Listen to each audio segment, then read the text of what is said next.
Today we are going to take a discovery of X-ray, how X-ray was discovered and working of X-ray machine.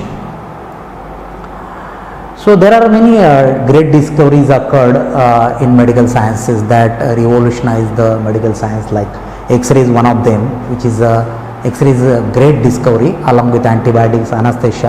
I am not mentioning all, but these great discoveries, without we just imagine, we would be helpless. X-ray is a great discovery. Either it is used in diagnosis, almost in all diseases it is used for diagnosis, as well as cancer therapy, as a radiotherapy. You take either 3D imaging like CT scan, CBCT, or in conventional radiography. It is necessary in almost all diseases. If you think about dentistry, we have only one investigation, which is other investigations are very less useful, but X-ray is a wholesale investigation, major investigation in dentistry. So, but why it is necessary, why we need to know how X-ray is discovered? Because if you understand this, you will understand the mechanism of X-ray machine, how it works. You can apply clinically very properly. You can also reduce the exposure, radiation exposure. You can protect your patient as well as staff. And then there is a research also application. If you understand the exact mechanism what is going on, you can apply it in research also. There are, as well as newer imaging, including CT scan, PET scan, and even MRI. MRI is not working on the X-ray, but it is, you can, if you understand how X-ray is generated, how machine is generated, so you can understand other newer imaging. So new invention also, if you want to carry out newer techniques or newer invention in imaging, so that this is also helpful. So X-ray is who discovered the X-ray? X-ray discovered by the William Conrad Roentgen, the great person, on 8th of November 1895, around 125 years back. He is the Roentgen. He is a German physicist. He discovered the X-ray accidentally. But how it started? So around 60 years back, in around 1838, German glass blower, he developed the first glass, vacuumated glass tube. Vacuum, what is vacuumated means all air from that glass tube was removed. And then after 30 years after that, in 70, a German physicist Hittorf, you must know the Hittorf Crookes tube. So he redesigned this vacuum tube. He used this vacuum tube. He placed electrodes, negative as well as positive electron on either side of the tube, and he used the fluorescent screen. You know the fluorescent screen, whenever radiation strikes on it, it glows. So he was experimenting. He was to try to find out the properties of fluorescence or properties of this. You want to study with this vacuumated tube and current generated from it. So what he observed, so there is a discharge emitted from the negative electrode, which travel in a straight line. It produces heat. It produces heat in the tube, and then this, he called those discharge which is released from the negative electrode is as a cathode rays. So in same year, English chemist William Crookes, he is also from the Hittorf Crookes tube, you know that. He also redesigned this tube, and he found that these cathode rays which are released from the negative electrode are nothing but a stream of charged particle, stream of negatively charged particle, that is electrons. So Crookes found these cathode rays is nothing but stream of electrons, negatively charged particle. So after 25 years of that, in this, in 1895, Roentgen also studying on this vacuumated tube, electrodes and properties of these cathode rays. So he also experimented, he also modified, taken the best features of Hittorf's tube, Crookes tube, and he also redesigned this Hittorf Crookes tube. This is the tube redesigned by the Roentgen, and he is experimenting with the production as well as to understand the properties of the cathode rays. So this tube is designed by the Roentgen by taking the features from Hittorf as well as Crookes tube. And what he found that these cathode rays, which is already found that these are nothing but the negatively charged particles, these are a stream of colored light. This cathode rays is a stream of colored light which is passing from one point negative towards the positive as well as towards the other end of the tube, and these colored light did not travel far outside the tube. It can come out the tube, it can pass through the tube, but cannot travel much outside the tube. And if you keep some fluorescent screen here, this is a barium platinum cyanide screen which glow on exposure to the radiation. So these screens show glowing. Okay, so he found that these cathode rays causes the fluorescence, but if you keep the distance, increase the distance between tube and the screen, it cannot glow. So he want to know how much distance is travel, how much distance they can travel. So probably to know that, because as he increased the distance between tube and the screen, there is no any formation of glow. So probably to know how much they travel, how much means not X-ray, this is cathode rays. He darkened the lab. So he noticed that there is a glow coming from the screen. Not only screens kept closer to the tube, but screens kept away from the several feet away, they were showing the glow. And surprised to him that these were the greater distance the cathode rays could not travel. So cathode rays cannot travel to these far distance. So he realized that there is something invisible, something powerful, something more penetrating than the cathode rays. Cathode rays are visible. They are going to strike these screens which were kept at a very, very long distance. So he, to obstruct those rays, because he knows that these are the powerful rays, these are not the cathode rays, to obstruct those rays, he covered the glass with the black paper. So still there is a glow on the screens kept at a long distance. So he placed his hand to obstruct the that glow. So he saw what he saw. So he saw the bones of his hand, not the shadow casting of just hand. Like you take the torch and if you keep your hand in between like this, you can see the shadow of my hand.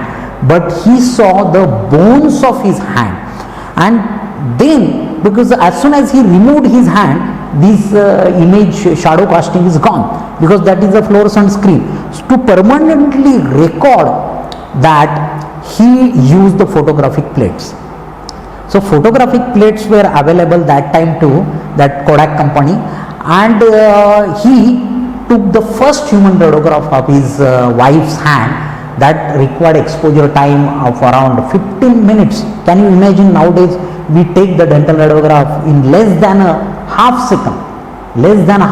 So now that time it took 15 minutes to shoot a wrist radiograph, 15 minutes. And this is, you can beautifully notice that there is a ring also seen in the one of the finger, and this is the first human radiograph of his wife. So he made the observation that there is something unknown which is invisible and which is more powerful than the cathode rays, and that he given the name the X-rays. X means unknown. He has not given the name, like if any American scientist is there, he could have given his name. So that's why we said the American unmodesty. So many other scientists and investigators even called X-rays as Roentgen rays. That day radiology is called as Roentgenology. Even radiograph were called as a Roentgenograph. But he himself not given his own name. So Roentgen, for this he got the first Nobel Prize in the physics in 1901, And after the discovery of X-ray, many other scientists trying to take the radiograph, especially I am talking about the dentistry. So Otto Onkhoff, he is the first German dentist. He exposed himself, he exposed his tooth for more than 25 minutes to take the first dental radiograph. And then even Sir Edmund Kels, he took the first practical dental radiograph, that is on patient he took. Even Sir Edmund Kels, he is discovered many things like hand pieces, all those generators for dental things he that time. But unfortunately Sir Edmund Kels underwent more than 100 operations for this radiation exposure. And till those days nobody was knowing harmful effects of the X-ray. But Sir Rollins, he is a dentist, and he found that X-rays are having harmful effect. We have to protect ourselves from the X-ray. That's why he is called as father of radiation protection. So these things happened, but one thing that just during those period many were trying to study the cathode rays. So in 1 year before, that is in 1894, Lenard, many are saying that Lenard could have discovered the X-ray before Roentgen, but he also using same that vacuumated tube. Even he placed the aluminum window in that vacuumated tube, and he found that cathode rays come through the glass, come through that aluminum, and can penetrate the aluminum and cause the glow on the screen if you keep at a 8 centimeter distance. So if you increase the distance, there is no glow. So why Lenard then not discovered the X-ray? So probably most of them are saying he not used the more sensitive screen films, and probably he never switched off his light. That is, he might not have darkened the laboratory to see the glow coming from the several feet kept those screens.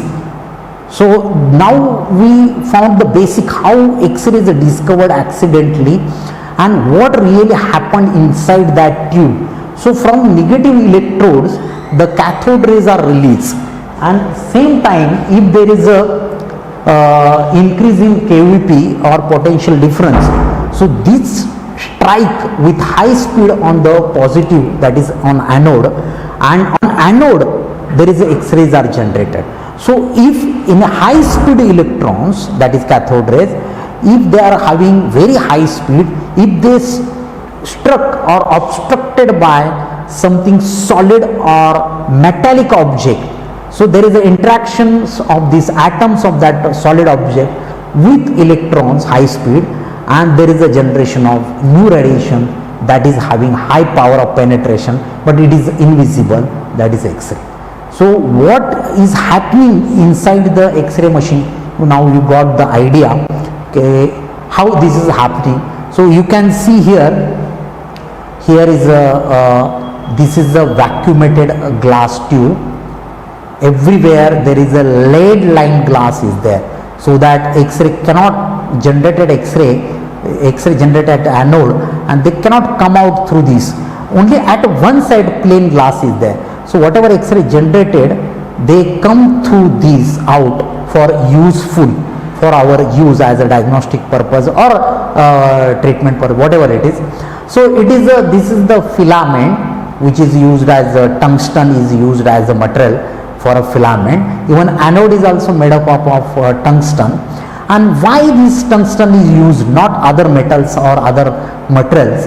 Because tungsten having more atomic number, and more atomic number means if you heat this tungsten filament, so more electrons are released. We want more electrons, not only more quality, that is more high speed, but quantity also more, so that this tungsten is preferred. So this tungsten also having other properties, high melting point, because heat is generated here after X-ray formation. There is a 99.8% of heat is generated, and only 0.2% X-ray is formed to withstand that heat. So this filament, it is having high melting point. And next, then when you heat this filament with the electrically, this filament, there is a thermonic emission, release of electrons, and these electrons, after release of electrons, these electrons are given more potential difference by making this anode more intense, more positive, by increasing the volt potential difference, that is the volt. So routine household this voltage is around 220, but to generate X-ray we have to increase this volt from 220 to 65,000, that is around 65 kVp, and with such a high speed these electrons strike on this anode and X-rays are generated. X-rays are obviously generated everywhere in all direction, but the useful one, they comes through this plain glass. So this one is a molybdenum, this is a cathode filament, and this is the molybdenum cup to focus the electron towards the anode. Thank you.